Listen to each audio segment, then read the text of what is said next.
오늘도 기도의 자리에 나오신 성도님들 환영하고 축복합니다. 사도신경으로 우리의 신앙을 고백하겠습니다. 전능하사 천지를 만드신 하나님 아버지를 내가 믿사오며 그 외아들 우리 주 예수 그리스도를 믿사오니 이는 성령으로 잉태하사 동정녀 마리아에게 나시고 본디오 빌라도에게 고난을 받으사 십자가에 못 박혀 죽으시고 장사한 지 사흘 만에 죽은 자 가운데서 다시 살아나시며 하늘에 오르사 전능하신 하나님 우편에 앉아 계시다가 저리로서 산 자와 죽은 자를 심판하러 오시리라. 성령을 믿사오며 거룩한 공예와 성도가 서로 교통하는 것과 죄를 사하여 주시는 것과 몸이 다시 사는 것과 영원히 사는 것을 믿사옵나이다. 아멘. 찬송가 342장 찬송하시겠습니다.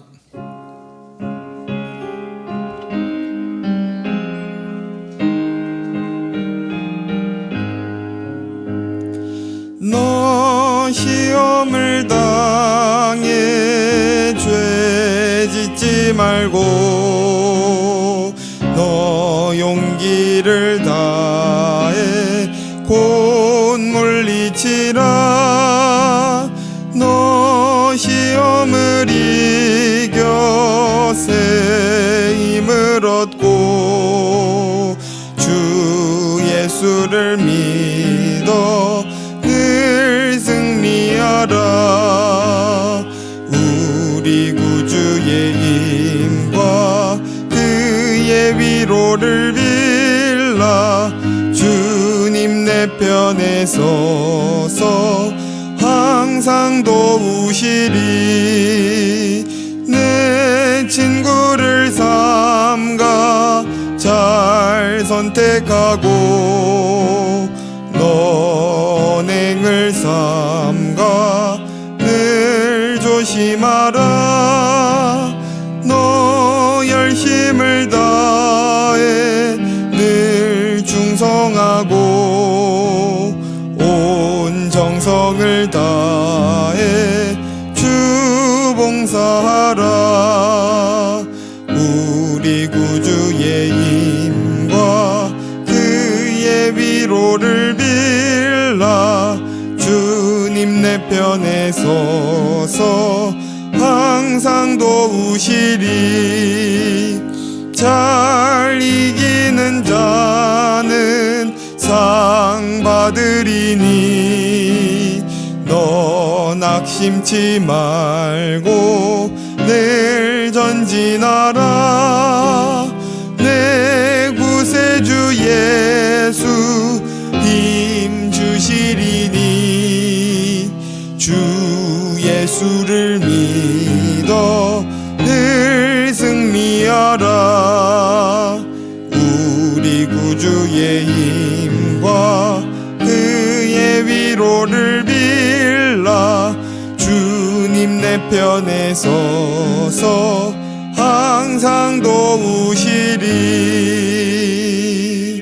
아멘. 오늘 우리에게 주신 하나님의 말씀은 디모데후서 1장 9절에서 14절입니다. 디모데후서 1장 9절에서 14절 말씀입니다. 한 절씩 교독하시겠습니다. 하나님이 우리를 구원하사 거룩하신 소명으로 부르심은 우리의 행위대로 하심이 아니요 오직 자기의 뜻과 영원 전부터 그리스도 예수 안에서 우리에게 주신 은혜대로 하심이라. 이는 우리 구주 그리스도 예수의 나타나심으로 말미암아 나타났으니 그는 사망을 패하시고 복음으로써 생명과 썩지 아니할 것을 드러내신지라. 내가 이 복음을 위하여 선포자와 사도와 교사로 세우심을 입었노라. 이로 말미암아 내가 또 이 고난을 받되 부끄러워하지 아니함은 내가 믿는 자를 내가 알고 또한 내가 의탁한 것을 그날까지 그가 능히 지키실 줄을 확신함이라. 너는 그리스도 예수 안에 있는 믿음과 사랑으로서 내게 들은 바 바른 말을 본받아 지키고 우리 안에 거하시는 성령으로 말미암아 내게 부탁한 아름다운 것을 지키라. 아멘. 지난 시간 바울이 디모데에게 복음으로 인하여 받는 고난을 부끄러워하지 말고 기꺼이 받으라는 권면의 말씀을 살펴봤습니다. 그 고난을 감당하는 것은 우리 자신의 능력에 있지 않고 하나님께 있으며 그 고난에 참여할 때 우리가 비로소 그리스도의 영광에 참여하게 된다는 것이었는데요. 그리고 오늘 본문은 디모데가 고난받아야 할 이유가 되는 그 복음이 무엇인지에 대해 보다 자세히 가르치고 있습니다. 본문 9절을 제가 다시 읽겠습니다. 하나님이 우리를 구원하사 거룩하신 소명으로 부르심은 우리의 행위대로 하심이 아니요 오직 자기의 뜻과 영원 전부터 그리스도 예수 안에서 우리에게 주신 은혜대로 하심이라. 바울은 복음에 대해 설명하면서 먼저 하나님이 우리를 구원하신 것은 곧 거룩하신 소명으로 부르신 것과 연결되어 있음을 말하고 있습니다. 죄와 사망의 종로를 타던 우리를 해방시키신 것은 그 해방된 상태에 머물게 하려는 것이 아니라 나아가 그의 거룩한 소명으로 부르고 계시다는 것입니다. 그러나 우리의 모습을 보면 그의 거룩한 소명으로 나아가기보단 여전히 내가 정말 죄에서 벗어났는가, 사망에 여전히 속하여 있지는 않은가라며 끊임없이 우리 자신의 구원을 확인하려는 자리에서 잘 벗어나지 못합니다. 그래서 늘 죄책감과 이 회개라는 사이클을 반복하면서 신앙생활을 해나가는 것이죠. 그러나 하나님께서 우리를 구원하셨다는 이 표현 속에는 우리의 죄를 씻으셨다는 의미뿐만 아니라 우리를 하나님의 의로운 백성으로 빚어가시고 완성하시겠다는 뜻이 담겨 있다는 것을 우리는 기억해야 합니다. 그래서 구원의 목적이 어디까지 향하고 있는지 지난 주일 목사님께서 하신 말씀을 인용한다면 하나님의 성품에 우리가 참여하는 데까지 우리를 자라게 하시겠다는 것을 놓치지 말아야 하는 것입니다. 그런데 9절에 그 거룩하고 높으신 부르심은 무엇이 아닌 무엇대로 하신다고 하나요? 그것은 우리의 행위대로 하심이 아니요 예수 안에서 우리에게 주신 은혜대로 하시겠다는 것입니다. 우리의 행위라는 것을 다시 말하면 우리의 능력, 우리의 의지, 우리의 조건, 우리의 유용함을 보시고 부르시는 것이 아니라 영원 전부터, 그래서 우리의 행위가 있기 전부터 하나님께서 작정하신 대로 우리를 부르셨고 우리를 향한 구원을 완성하시겠다고 하시는 것이죠. 이것이 바로 복음이라고 바울은 가르칩니다. 또한 바울은 로마서 1장 16절에서는 이 복음을 이렇게 표현했는데요. 내가 복음을 부끄러워하지 아니하노니 이 복음은 모든 믿는 자에게 구원을 주시는 하나님의 능력이 됨이라. 먼저는 유대인에게요 그리고 헬라인에게로다. 16절에서 모든 수식어를 빼고 나면 복음은 하나님의 능력이 된다만 남게 됩니다. 하나님의 능력이라는 것은 하나님께서 하시는 일이라는 것이죠. 그리고 그 능력은 모든 믿는 자에게 구원을 주시는 능력인데 유대인이나 헬라인 모두에게 주신다고 합니다. 단순히 유대인 그리고 헬라인이라는 어떤 특정 부류의 사람만 말하려는 것이 아니라 당시 유대인의 인식 속에서 이 헬라인들은 구원받을 수 없는 자들이었습니다. 그런 헬라인 역시 구원하시겠다는 것은 인간의 모든 조건과 자격을 넘어서 믿는 자에게 차별 없이 주시는 하나님의 구원이라는 것이죠. 여러분은 복음을 무엇이라고 믿고 계신가요? 우리는 눈에 보이는 나의 모습과 환경을 보면서 그것에 따라 구원이 또 하나님의 부르심이 이루어지기도 하고 혹은 그렇지 않기도 한 것처럼 생각할 때가 많습니다. 그러나 바울을 보시면 그가 복음이 모든 것을 초월하는 하나님의 능력이라고 고백할 만한 상황이었나요? 그는 그의 연약함으로 인해 초대교회 성도들에게 거짓 사도라는 의심을 받았고 또 감옥에 갇혀서 복음을 위해 아무것도 할 수 없는 것 같은 처지에 놓이기도 하였습니다. 그러나 그가 그렇게 핍박을 당하고 갇히게 된 원인인 이 복음을 모든 믿는 자에게 주시는 하나님의 능력이라고 고백하면서 이렇게 자신이 처한 처지가 또 이런 고난이 복음을 나타내고 전파하는데 전혀 방해하거나 손해보게 할 수 없다고 고백하고 있는 것입니다. 저와 여러분에게 어떤 연약함과 또 삶의 문제가 있다고 할지라도 그것으로 인해 복음의 능력이 제한될 수 없으며 사람의 행위가 아닌 그의 은혜대로 하나님께서 작정하신 뜻을 이루실 줄 믿고 담대히 복음을 따라 사는 저와 여러분 되기를 소원합니다. 10절 말씀을 함께 읽도록 하겠습니다. 시작. 이제는 우리 구주 그리스도 예수의 나타나심으로 말미암아 나타났으니 그는 사망을 패하시고 복음으로써 생명과 썩지 아니할 것을 드러내신지라.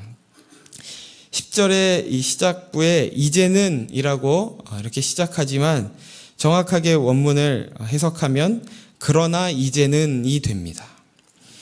앞서 구원의 은혜가 영원전부터 계획되고 또 작정되었다고 했는데 이제 그것이 성취되었다는 것을 부각시키고 있는 것이죠. 무엇으로 그것이 성취되었다고 하고 있나요? 그리스도 예수의 나타나심, 예수께서 사람의 몸을 입고 이 땅에 오셔서 죽으시고 부활하심을 통해 하나님의 영원 전부터 작정하신 그 구원의 은혜가 성취되었다고 하는 것입니다.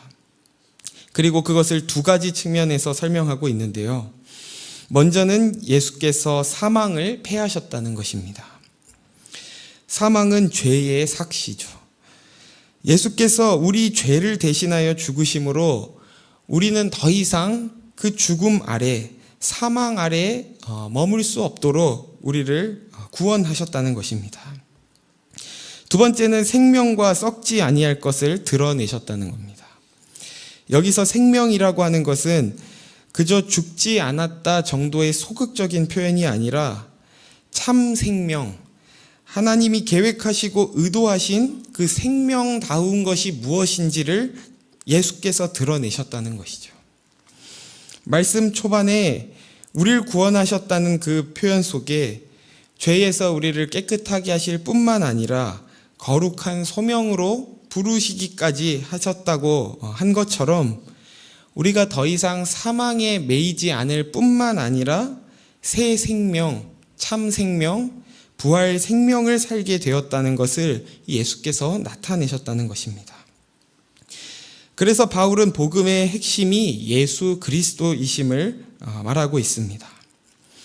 예수의 성육신과 죽으심, 부활하심 가운데 모든 믿는 자를 구원하시는 하나님의 능력이 어떠한 것인지 가장 분명하고 생생하게 증거되는 것입니다. 여러분은 무엇을 통해 이 복음의 능력을 경험하기 원하십니까? 복음을 믿었더니 남부럽지 않게 살게 되었다. 복음을 믿었더니 삶의 문제들이 모두 해결되었다 정도로 우리가 복음을 작게 축소해서 이해하고 있는 것은 아닌지 돌아보길 원합니다. 예수님은 오히려 모든 이보다 더 낮은 자리에 오셨고 모든 문제로부터 벗어나 계신 것이 아니라 그 문제 속으로 직접 뚫고 들어오셨습니다. 그리고 그것을 십자가에서 뒤집어 영원한 생명으로 우리의 죽음을 역전시키신 것입니다. 바울은 고난 속에서도 이 복음을 자랑할 수 있었던 것은 예수께서 이처럼 먼저 걸어가신 그 고난의 길을 통해 영원한 승리를 이루셨음을 믿었기 때문이었습니다. 저와 여러분도 죽음의 위기 속에서 오히려 우리에게 썩지 아니할 영원한 생명이 있음을, 복음의 능력이 얼마나 큰 것임을 경험하고 나타내시기를 주의 이름으로 소원합니다. 바울은 자신이 사도가 된 것이 바로 이 복음을 위한 것이라고 말하면서 12절에 이렇게 고백하는데요. 제가 읽겠습니다. 이로 말미암아 내가 또 이 고난을 받되 부끄러워하지 아니함은 내가 믿는 자를 내가 알고 또한 내가 의탁한 것을 그날까지 그가 능히 지키실 줄을 확신함이라. 바울이 반복해서 부끄러워하지 않는다라고 하는 것은 누가 봐도 그가 부끄러워할 만한 상황에 있었다는 것을 반대로 보여줍니다. 그가 처한 상황은 그가 자랑하던 복음의 위대함과는 굉장히 거리가 있어 보이는 모습이었던 것이죠. 그것은 바울이 소유한 복음의 능력이 부족해서가 아니었습니다. 오히려 복음이 진정 복음 되게 하기 위해 바울에게 그런 환경을 허락하신 것이죠. 하나님이 이런 나도 구원하신다면 구원하지 못할 리가 어디 있겠냐는 것을 증거하는 자로서 바울은 지금 이곳에 서 있는 것입니다. 이것이 복음을 맡은 우리가 또한 감당해야 하는 책임인 줄로 믿습니다.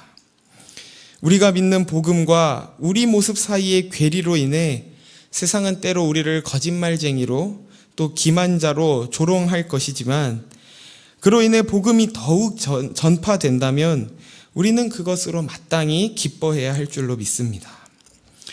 바울은 그가 고난받는 것을 부끄러워하지 않았던 것은 자신이 아무리 못나고 부족해도 내가 가진 그 복음은 훼손되거나 무력해질 수 없고 오히려 그 복음의 능력이 더욱 분명하게 드러나게 될 것을 확신했기 때문이었던 것이죠. 우리는 예수를 잘 믿으면 세상 앞에서 부끄럽지 않고 또 모든 이들에게 인정받을 수 있을 거란 기대를 하곤 합니다. 물론 예수를 믿으며 또 그곳에 맺어지는 열매가 세상에서도 가치 있게 여겨지는 때도 분명히 있을 것입니다. 그러나 바울의 인생을 통해 무엇보다 복음 그 자체이신 예수 그리스도를 통해 거룩한 소명을 따르는 삶에는 늘 수치와 고난이 따랐다는 것을 보게 됩니다. 그래서 어쩌면 우리는 늘 세상의 비난을 듣고 또 억울함을 감수할 준비가 되어 있어야 합니다. 세상은 구원받을 만한 자격 없는 자를 구원하신 값없는 은혜, 또 약한 자를 들어 강한 자를 부끄럽게 하시는 하나님의 지혜를 이해하지도 또 받아들이고 싶어 하지도 않기 때문입니다. 예수님께서는 이미 그를 따르는 자들에게 이런 말씀을 하셨습니다. 내가 택한 자는 세상에 속한 자가 아니기 때문에 세상이 너희를 미워할 것이다. 세상이 그렇게 너희를 미워할 때 너희는 너희보다 먼저 나를 미워한 줄을 알라라고 하신 것이죠. 저와 여러분이 복음으로 말미암아 고난받는 것을 부끄러워하지 않고 그런 환경 속에서 그런 고난 속에서도 하나님의 일을 이루고 계셔서 마침내 그 일을 완성하실 줄을 믿으시기를 소원합니다. 디모데에게 이 복음에 대해 설명한 후에 마지막으로 당부하는 말씀을 우리 함께 나누려 하는데요. 13절, 14절 말씀을 함께 읽겠습니다. 시작.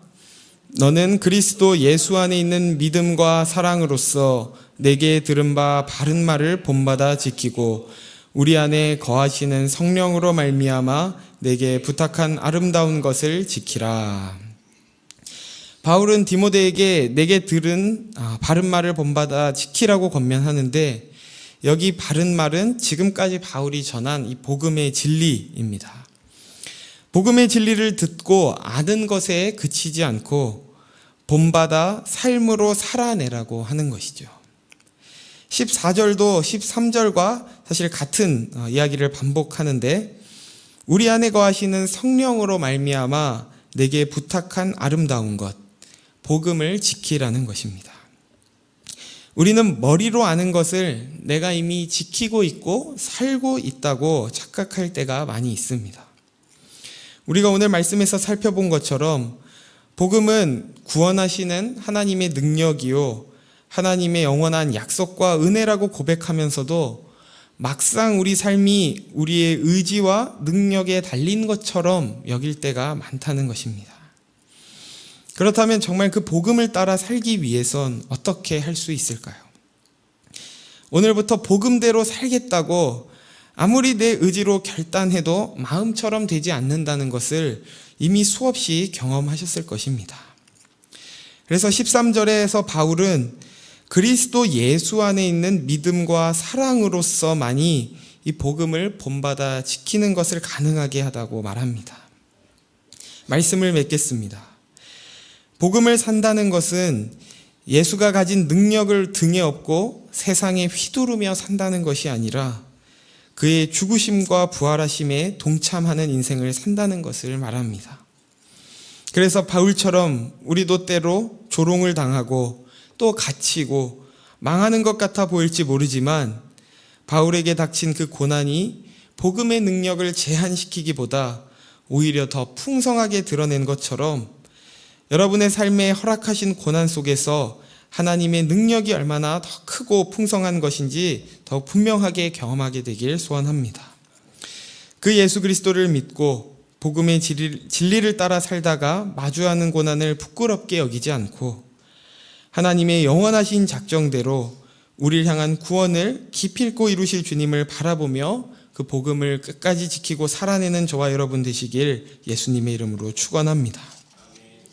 시간 말씀을 생각하며 세 가지 기도 제목으로 함께 기도하기를 원하는데요. 먼저 함께 기도할 때 우리의 행위가 아닌 하나님의 영원하신 은혜대로 베푸시는 구원의 능력을 예수 안에서 날마다 발견하게 해달라고 기도합시다. 두 번째로는 예수 그리스도를 따르며 받는 고난을 부끄럽게 여기지 않게 하시고 복음을 삶으로 살아내게 해달라고 기도합시다. 세 번째로는 교회를 위해 함께 기도할 때 우리 부부 공의 다락방을 위해 기도하길 원하는데요.